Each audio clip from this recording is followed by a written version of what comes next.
আসসালামু আলাইকুম রহমতুল্লাহি ওবরকাতুহু। সম্মানিত দর্শক, বিএনপি গত ৬ মাসে যে সকল কাজকর্ম করেছেন, যে সকল সিদ্ধান্ত নিয়েছে এবং বাংলাদেশে বিএনপির জমানাতে যে সকল রাজনৈতিক সিদ্ধান্ত আগামী দিনের রাজনীতির যে গতি, সেই গতিকে নিয়ন্ত্রণ করবে। সেগুলোর মধ্যে সবচাইতে গুরুত্বপূর্ণ যে সিদ্ধান্ত, সেই সিদ্ধান্তটি হলো রাষ্ট্রপতির পদ থেকে জনাব শাহাবুদ্দিন চুপ্পুকে তড়িঘড়ি করে বিদায় করে দেওয়া। এই কাজটি যদি বিএনপি যেদিন ক্ষমতায় এসছে তার ১ সপ্তাহের মধ্যে করত, আমার কাছে মনে হচ্ছে যে এটা বিএনপির একটা স্মার্ট সিদ্ধান্ত হতো এবং এটা নিয়ে কোনো আলোচনা হতো না। কিন্তু যে সময়টিতে এবং যেভাবে এই কাজটি করা হয়েছে, এতে করে বিএনপির ত্রিমাত্রিক সমস্যা তৈরি হয়েছে। তার ১ম সমস্যা হলো যে সবাই ধারণা করছে বিএনপি ভয় পাচ্ছিল। রাষ্ট্রপতিকে ভয় পাচ্ছিল, জরুরি অবস্থাকে ভয় পাচ্ছিল, সেনাবাহিনীকে ভয় পাচ্ছিল, আওয়ামী লীগকে ভয় পাচ্ছিল এবং বঙ্গভবনকে একটা তার ক্ষমতার যেটা কন্টেম্পোরারি যে পাওয়ার হাউস, একটা বিপরীতমুখী পাওয়ার হাউস, এই আতঙ্ক তাকে তাড়া করছিল। এবং আপনারা জানেন যে যেকোনোভাবে, যেকোনো মূল্যে আপনার মধ্যে যদি একবার কোনো ভয় ঢুকে যায় এবং সে ভয়ের কারণে যদি আপনি কোনো একটা কাজ করেন, টুডে অর টুমরো সেই ভয় আপনাকে অবশ্যই তাড়িত করবে এবং সেই ভয়ের কারণে প্রকৃতিগতভাবে আপনি ওই যে বিষয়ে ভয় পেলেন, ওই বিষয় আপনার জীবনে অবশ্যই ঘটবে। এটা হলো একটা প্রকৃতির নিয়ম। তো বিএনপি রাষ্ট্র ক্ষমতায় এসছে, তারা একজন দলীয় রাষ্ট্রপতি পদে নিয়োগ দেবে, এটা একেবারে স্বাভাবিক এবং এই কাজটি ১ মাসের মধ্যে হতো, ১৫ দিনের মধ্যে হতো। এখানে শাহাবুদ্দিন চুপ্পু সাহেব থেকে শুরু করে অন্য কারা যারা আছে, কেউ এটা নিয়ে কোনো কথাবার্তা বলতে পারত না। কিন্তু যখন তাকে অলনে ছাড়লেন, একেবারে ৫ মাসের মাথায় খুবই দ্রুততার সাথে উইদিন 7 ডেজ তাকে সেখান থেকে সরিয়ে দেওয়া হলো এবং নানা কথা বাতাসে ঘুরে বেড়ালো। তিনি লন্ডনে গেলেন, অর্থাৎ শাহাবুদ্দিন চুপ্পু সাহেব লন্ডনে গেছেন। সেই লন্ডনে বসে তিনি শেখ হাসিনার সাথে কথা বলেছেন এবং এই অপরাধে তাকে মানে ক্ষমতাচ্যুত করা হলো ইত্যাদি নানা রকম কথাবার্তা। কিন্তু বাস্তবতা হলো যে বিএনপির মধ্যে একটা ভয় ঢুকে গিয়েছিল যে কোনো কারণে যদি কেউ, অর্থাৎ রাষ্ট্রপতির যে ইনহেরেন্ট পাওয়ার আছে, সেই ইনহেরেন্ট পাওয়ার দিয়ে তিনি অনেক কিছু করতে পারেন। রাষ্ট্রপতিকে বাগে রেখে ক্যান্টনমেন্ট যেকোনো সময় যেকোনো সরকারের বিরুদ্ধে একটা কঠোর সিদ্ধান্ত নিতে পারে, সামরিক আইন জারি করতে পারে, তারপরে তারা জরুরি অবস্থা জারি করতে পারে, রাষ্ট্রপতিকে দিয়ে পার্লামেন্ট ভেঙে দিতে পারে, আরও অনেক কিছু করতে পারে। তো এই কাজগুলো শাহাবুদ্দিন চুপ্পু সাহেবের দ্বারা হতে পারে। এই যে তার আতঙ্ক, এই যে তার ভয়, এটা শাহাবুদ্দিন চুপ্পু নয়, এ পদে এখন যারাই আসবে, সেটা মির্জা ফখরুল সাহেব আসুক কিংবা এমনকি জুবাইদুর রহমান আসুক, এই ভয়টা সবসময় তাদের মধ্যে থেকে যাবে। বোঝার চেষ্টা করুন, ইতিহাসের যাকে সবচেয়ে আপন মনে করা হয়, একেবারে আপন, সেই আপন মানুষের দ্বারাই কিন্তু পৃথিবীর সবচেয়ে নির্মম হত্যাকাণ্ডগুলো ঘটে। ইতিহাসের আমাদের এই পাক ভারত উপমহাদেশের খুব নামকরা একজন সম্রাট ছিলেন, মগধের সম্রাট বিম্বিসার। বিম্বিসারের ছেলে অজাতশত্রু। তো অজাতশত্রু যখন এলেন গর্বে এলেন, তো তখন জ্যোতিষীরা বলল যে এ ছেলে জন্মগ্রহণ করে তার পিতাকে হত্যা করবে। তো যাই হোক, পিতাকে হত্যা করবে। বিম্বিসার অসাধারণ একজন শাসক ছিলেন, বৌদ্ধ ধর্মাবলম্বী ছিলেন, গৌতম বুদ্ধের ঘনিষ্ঠ মিত্র ছিলেন। তো কাজেই তিনি জ্যোতিষীদের বললেন যে আচ্ছা ঠিক আছে, এটা নিয়তি, কিন্তু এটা কি করা যায়, এটাকে কি করা যায়? তো বললো যে ঠিক আছে, সে ছেলে যা চায় সেটা তাকে দিয়ে দেওয়া হোক, দিয়ে দিলে হয়তো হতে পারে, কিন্তু নট শিওর। এর মধ্যে ছেলে বড় হলো, বড় হওয়ার পর অল অন এ সাডেন একদিন বিভিন্ন লোকের পরামর্শে সে তার পিতার রুমে ঢুকলো, পিতাকে হত্যা করতে উদ্যত হলো। তার যে বডিগার্ড, সেই বডিগার্ড তাকে ধরে ফেললো। ধরে ফেলার পরে এখন রাজা তাকে ক্ষমা করে দিলেন এবং ওই জ্যোতিষীদের কথা তার মনে পড়লো, তিনি ছেলের বরাবরে সিংহাসন দিয়ে তিনি চলে গেলেন বনবাসে, বিম্বিসার বনবাসে গেলেন। তো সেখান থেকে তিনি মাঝে মধ্যে তার রানীকে দেখতে আসেন, প্রাসাদে দেখতে আসেন। অজাতশত্রুর যারা মন্ত্রী মিনিস্টার, তারা বলার চেষ্টা করলো যে আপনি দেখেন এই লোক যতদিন জীবিত আছে ততদিন পর্যন্ত আপনি কোনোদিন রাজা হতে পারবেন না। আপনাকে রাজকুমারী ভাববে। এই দেখেন সে বনবাস থেকে আসছে আর প্রাসাদের সব লোক তাকে মহারাজ, মহারাজ করতেছে। আপনি যে মহারাজ এটা কেউ মানে মানছে না। তখন অজাতশত্রু বলল যে, "কি করা যায়?" বলে, "তাকে যেকোনোভাবে মেরে ফেলতে হবে।"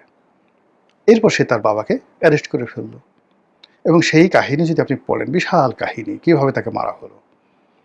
তখন আপনি বুঝবেন যে ভয় থেকে, আতঙ্ক থেকে মানুষ কি করে এবং নিজের ছেলে এবং নিজের বাপ। একই ধরেন আওরঙ্গজেবের এবং শাহজাহানের ঘটনা তো আমরা সবাই জানি। একইভাবে অ্যাগ্রিপিনা এবং তার স্বামীর ঘটনা মানে নিরো, সম্রাট ক্লডিয়াস নিরো এবং তার বাবার এবং মায়ের ঘটনা আমরা জানি।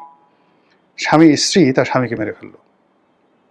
আবার যে সন্তানের সিংহাসনে বসানোর জন্য, নিরোকে বসানোর জন্য তার স্বামীকে মেরে ফেলল, সেই সন্তান আবার তার মাকে মেরে ফেলল। এরকম ঘটনা অনেক ঘটে। ফলে এখানে যেকোনো কারণে যদি রাষ্ট্র ক্ষমতা নিয়ে কারোর মধ্যে ভয় তৈরি হয়, তাহলে সেই ভয় তাকে খাবেই টুডে অর টুমরো। সেই দিক থেকে এই যে বঙ্গভবনকে নিয়ে বিএনপির যে ভয়, এই ভয় ইনহেরিটেড। এই বঙ্গভবনে যে ঘটনাগুলো ঘটেছে বিএনপি, সেই বঙ্গভবন থেকেই তার উত্থান হয়েছে। এই বঙ্গভবনে যে ঘটনাগুলো ঘটেছে তার প্রেক্ষিতে জিয়াউর রহমানকে অন্তত ২০ বার হত্যা চেষ্টা করা হয়েছে এই বঙ্গভবন থেকে। এই বঙ্গভবন থেকে আব্দুর রহমান বিশ্বাসের জামানাতে বিএনপিকে ক্ষমতাচ্যুত করে মিলিটারি কুয়ের মাধ্যমে জেনারেল নাসিম উচ্ছেদ করার চেষ্টা করা হয়েছে। এই বঙ্গভবন থেকে ইয়াজউদ্দিন সাহেবকে তারা বসানোর পরও এই বঙ্গভবন থেকেই মানে বিএনপির পতন হয়েছে। এই বঙ্গভবনে তার নিয়োজিত প্রেসিডেন্ট যখন ক্ষমতায়, ঠিক সেই সময় তারেক রহমান সাহেবকে ফ্যানের সঙ্গে টানিয়ে তার মেরুদণ্ড ভেঙে দেওয়া হয়েছে। কাজে সেই বঙ্গভবন সম্পর্কে তাদের যে ভয়, এটা প্রথাগত, চিরায়ত এবং চিরন্তন। সেই ভয়টা তারা এখনো পর্যন্ত কাটিয়ে উঠতে পারেনি। ফলে সেই ভয় থেকে যেহেতু এই জমানাতে এসে তারা প্রথম তড়িঘড়ি করে রাষ্ট্রপতি চুপ্পুকে বাদ দিয়ে এই যে মির্জা ফখরুল বা ধরেন এখনও মির্জা ফখরুলকে দিলেন, কদিন পরে হয়তো আইরিন খানকে দিলেন, কদিন পর হয়তো জুবাইদুর রহমানকে দিলেন। এর আগে তো এখানে বীর চৌধুরীর মতো মানুষ তো বেশি দিন থাকতে পারেননি। কিন্তু সমস্যাটা তো ওখানে নয়। সমস্যা হলো যে আপনি যেই জায়গাটাতে ভয় করবেন, যে বিষয় ভয় করবেন, ওটাই আপনাকে খাবে। বনের বাঘে কখনো খায় না মানুষকে, যেভাবে মনের বাঘে খায়। এখন এই সরকার একেবারে প্রথম দিকে এসে এই যে বঙ্গভবন সম্পর্কে তার যে অতীতের কুস্মৃতি, অতীতের আতঙ্ক, অতীতের ভয়, এটা এই ৬ মাসের মধ্যে আবার নতুন করে এলো। That will be huge problem. বিশাল একটা সমস্যা দেখা দিবে বিএনপির জন্য। এটা হলো প্রথম। ২ নম্বর হলো যে এটি কেবলমাত্র বঙ্গভবন সংক্রান্ত না। এই বঙ্গভবনকে কেন্দ্র করে যে মার্কিন ডিপ স্টেটের একটা চাল, এই বঙ্গভবনকে কেন্দ্র করে জুডিশিয়ারি, অর্থাৎ একটা জুডিশিয়ারি যে একটা কু হওয়ার যে একটা চাল, এটা কিন্তু শেখ হাসিনার জামানাতেও এই জুডিশিয়াল কু হওয়ার চেষ্টা করা হয়েছিল। প্রধান বিচারপতির পদে থেকে এস.কে. সিনহা, তিনি শেখ হাসিনাকে উচ্ছেদ করবেন, এরকম একটা আতঙ্ক শেখ হাসিনার মধ্যে ছড়িয়ে পড়েছিল। আদৌ বাংলাদেশে কু করা সম্ভব কিনা, বা জনাব এস.কে. সিনহা এই কাজটা করতে পারতেন কিনা, বা আদৌ করতেন কিনা, আবার সেটা সম্ভব হতো কিনা, এটা অ্যাবসলিউটলি, যেমন পাকিস্তানে একবার ইফতেখার সাহেব, চিফ জাস্টিস ইফতেখার সাহেব, তিনি একটি জুডিশিয়াল কু করে ফেলেছিলেন, যার ফলে জেনারেল পারভেজ মোশাররফ ক্ষমতাচ্যুত হয়েছিল। তো সেইভাবে এস.কে. সিনহা কি শেখ হাসিনাকে করতে পারতেন কিনা সেটা পরের ব্যাপার, কিন্তু শেখ হাসিনা ভয় পেয়ে গিয়েছিলেন এবং সেই ভয় পাওয়ার কারণে কি হলো, তিনি এস.কে. সিনহাকে যেভাবে আউট করলেন এবং ওই আউট করার ফলে সুপ্রিম কোর্টে যে শূন্যতা তৈরি হলো, এস.কে. সিনহার পরে যে শূন্যতা তৈরি হলো, সেই শূন্যতার কারণেই শেখ হাসিনার পতন হলো, ওই মানে যাকে বলা হয় সুপ্রিম কোর্ট থেকে, বঙ্গভবন থেকে নয়, ক্যান্টনমেন্ট থেকে নয়। তার পতনটা হয়েছে কিন্তু মানে সবাই দায়ী করে এই ছাত্র আন্দোলন ইত্যাদি ইত্যাদি।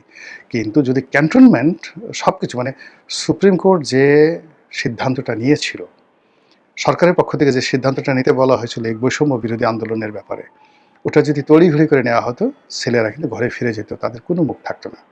কিন্তু মাত্র ২ সপ্তাহ শুনানির জন্য পিছিয়ে দেওয়ার কারণে এই যে ক্ষোভটা চলে গেল, ফলে কি হলো, যে ভয় শেখ হাসিনা করছে জুডিশিয়াল কু, তার সবচেয়ে অনুগত লোকদেরকে তিনি জুডিশিয়ারিতে দিয়েছিলেন এবং বিচারপতিদের অভিশংসনটা আবার সংসদের হাতে নিয়ে গিয়েছিলেন এস.কে. সিনহা যেভাবে সেপারেশন মাজদার হোসেন মামলার আলোকে যেভাবে সুপ্রিম কোর্টের জন্য আলাদা একটি সেক্রেটারিয়েট গঠন করে মন্ত্রণালয়ের বাইরে পুরো জুডিশিয়ারিটাকে সুপ্রিম কোর্টের আন্ডারে আনতে চেয়েছিলেন, পুরো জিনিসটা শেখ হাসিনা উল্টে দিয়েছিলেন। এবং পরবর্তীতে এস.কে. সিনহার পর যারাই আসেন তারা শেখ হাসিনার এত অনুগত, যেটা লোয়ার কোর্টে, মানে লোয়ার কোর্টেও এত আনুগত্যটা সরকারের প্রতি কেউ দেখায় না। আপনারা জানেন যে লোয়ার কোর্টের অনেকগুলো কোর্ট আছে, যেমন একটা মেরিন কোর্ট আছে, মানে বিআইডব্লিউটিসির ভবনে একজন ম্যাজিস্ট্রেট বসে, ওয়াসাতে একজন ম্যাজিস্ট্রেট আছে, ঢাকা সিটি কর্পোরেশনে একজন ম্যাজিস্ট্রেট আছে, র্যাবে ম্যাজিস্ট্রেট আছে, এরকম অনেকগুলো কোর্ট আছে। স্বরাষ্ট্র মন্ত্রণালয়ের অধীনে অনেকগুলো কোর্ট আছে। এখন এই কোর্টগুলো স্ব মন্ত্রণালয় বা বিভাগের প্রধানকে, ওই জাতীয় রাজস্ব বোর্ডের একটা কোর্ট আছে এরকম, তারপরে ভ্যাট অ্যাপিলেট কর যেটা কোর্ট, তার সাথে সাথে একটা শ্রম আদালত আছে, এরকম অসংখ্য কোর্ট আছে। যেমন শ্রম আদালত এখন শ্রম মন্ত্রণালয়ের যতটা না দাবিদারি করে, বা এনবিআর এর যে ভ্যাট অ্যাপিলেট ট্রাইব্যুনাল, ওখানে যে কজন বিচারকরা আছেন জয়েন্ট ডিস্ট্রিক্ট জাজ পর্যায়ের, তারা এনবিআর এর চেয়ারম্যানকে যতটা প্রিভিলেজ বা পাত্তা দেয়, তার সে 1000 গুণ সুপ্রিম কোর্ট শেখ হাসিনার জমানাতে আওয়ামী লীগের মন্ত্রী এমপিদেরকে দিত। এমনকি হারুনকেও, মানে পুলিশ কর্মকর্তা হারুনকেও চিফ জাস্টিস প্রিভিলেজ দিতেন। ছাত্রলীগের সভাপতি গিয়ে তার সঙ্গে দেখা করতেন। এরকম একটা অবস্থায় শেষের দিকে তিনি নিয়ে গেছিলেন। এই যে তার যে আতঙ্ক হয়ে সে পুরো সুপ্রিম কোর্টের যত পাওয়ার আছে সব পাওয়ারগুলো কাটছাট করে তিনি দিয়েছিলেন। ফলে সেই সুপ্রিম কোর্ট, মানে একটা বড় মুরগি একটু পাখা নাই, দৌড়াতে পারে না, ফলে তার প্রতিপক্ষ কপ করে তাকে ধরে ফেলতে পারে। তদ্রুপ সুপ্রিম কোর্টে এইভাবে করা হয়েছিল। এখন এই যে আতঙ্কের ফলে কি হলো, এখন বঙ্গভবনে যে আওয়ামী লীগের যে রাষ্ট্রপতি, তার পরিবর্তে ধরুন বিএনপি তার নিজেদের রাষ্ট্রপতি দিল। এখন এমন একজন রাষ্ট্রপতি যদি তারা দেয় এবং তার কোনো রকম ক্ষমতা, তার কোনো রকম কানেক্টিভিটি, কোনো সোশ্যাল ইনফ্লুয়েন্স, সে 10 জন মানুষকে ডাকবে, রাষ্ট্রপতি তার নিজের ইচ্ছা মতো মন্ত্রণালয় থেকে শুরু করে তার জিনিসটা চালাবে, যে একটা ইন টাইম অফ ক্রাইসিস যেন বিএনপির পক্ষে এই রাষ্ট্রপতি কাজ করতে পারে, সেই সুযোগ তো বিএনপি রাখবে না, বিকজ রাষ্ট্রপতিকে নিয়ে তার ভয়। যদি এখানে ডক্টর ইমামতি ইউনূস থাকতেন, বা এখানে যদি ধরেন সেপারেশন পাওয়ার রাষ্ট্রপতির ক্ষমতা বাড়িয়ে যদি এই মির্জা ফখরুলকে ওইভাবে এম্পাওয়ার্ড করা হয়, তাহলে বিএনপির ক্রাইসিস মোমেন্টে মির্জা ফখরুল তাকে সাহায্য করতে পারবে। কিন্তু দেখা গেল মির্জা ফখরুল সাহেবকে যদি চুপ্পু সাহেবের মতো করা হয়, তাহলে আগামীতে ইয়াজউদ্দিন সাহেব যে কাজটা করেছেন, ঠিক আগামীতে ঠিক সেম কাজটি এই মির্জা ফখরুল সাহেব বা জুবাইদুর রহমান অথবা জাইমা রহমান যদি সেখানে থাকেন, তারাও সেই কাজটি করতে বাধ্য হবেন। There is no way. এই কাজগুলো আতঙ্ক থেকে হয়। তো বিএনপির জন্য এই মুহূর্তে সবচেয়ে বড় আফসোস হচ্ছে যে তারা এই তাদের যে লিগেসি আছে রাজনীতিতে, সেই লিগেসির মধ্যে ব্যাড লিগেসিটা আসলে ব্যাড হয় না, এখানে হয়তো ইংরেজি অন্য কোনো শব্দ, যে তাদের যে আতঙ্ক আছে বঙ্গভবন সম্পর্কে, সে আতঙ্কটা আবার ঘুরে ফিরে সেখানেই এলো। 2 নম্বরে যেটা আসছে সেটি হলো যে এই বঙ্গভবনকে কেন্দ্র করে, আমাদের ক্যান্টনমেন্টকে কেন্দ্র করে, সিভিল অ্যাডমিনিস্ট্রেশনকে কেন্দ্র করে, রাজনৈতিক দলকে কেন্দ্র করে আমেরিকার যে একটা মাস্টার প্ল্যান বা ডিপ স্টেট পলিসি, সেই ডিপ স্টেট পলিসি এখন এলোমেলো হয়ে গেছে। তাদের যে কানেক্টিভিটিটা ছিল মূলত ডক্টর মোহাম্মদ ইউনূসকে কেন্দ্র করে, জামাতকে কেন্দ্র করে, এনসিপিকে কেন্দ্র করে তাদের যে কানেক্টিভিটিটা ছিল, সেই কানেক্টিভিটিটা এখন আবার তারা নতুন করে এদের কাছ থেকে মাথা সরিয়ে অন্য জায়গাতে নিয়ে গেছে। তাহলে এই যে মার্কিন ডিপ স্টেট, তারা তাদের সমর্থন বা তাদের যে সকল রিক্রুটমেন্ট ছিল, সেগুলো থেকে তারা একেবারে অ্যাকশন এইডের মতো তারা সেখান থেকে তাদের সমস্ত প্রজেক্টগুলো নিয়ে দিল্লিতে চলে গেছে। এখন দিল্লিতে গিয়ে এটা কি রয়ের উপর দিল, আওয়ামী লীগের উপর দিল, নাকি জামাতের উপর দিল, নাকি আবার বিএনপির সাথে তারা একটা ভালো সম্পর্ক স্থাপন করে ফেলেছে, এটা নিয়ে কিন্তু যথেষ্ট সন্দেহ আছে। এর ফলে আমেরিকার মতো একটা বৃহত্তর শক্তি যদি এখানে সরকারের সাথে কন্ট্রাডিক্ট করে এবং কনফ্লিক্ট করে এই দুর্বলতম সময়, তাহলে সেটা সামাল দেওয়া কোনো অবস্থাতেই বিএনপির পক্ষে সম্ভব হবে না। ফলে এই যে চুপ্পু সাহেবকে সরানো হলো, এটা আগামী রাজনীতিতে একটা যুগান্তকারী ঘটনা ঘটবে। এবং এই চুপ্পুর এই ঘটনায়, এই যে হঠাৎ করে তাকে বাদ দিয়ে দেওয়া, এটা যে কারণে করা হোক না কেন, it will be treated as a greatest political blunder এই সরকারের জমানাতে নয়, গত 10 বছরের মধ্যে সবচেয়ে বড় একটা পলিটিক্যাল ব্লান্ডার হিসেবে এটা চিহ্নিত হয়ে যাবে। আল্লাহ ভালো জানেন। আল্লাহ আমাদের সবাইকে হেদায়েত দান করুন এবং হেফাজত করুন। আসসালামু আলাইকুম ওয়া রাহমাতুল্লাহি ওয়া বারাকাতুহু।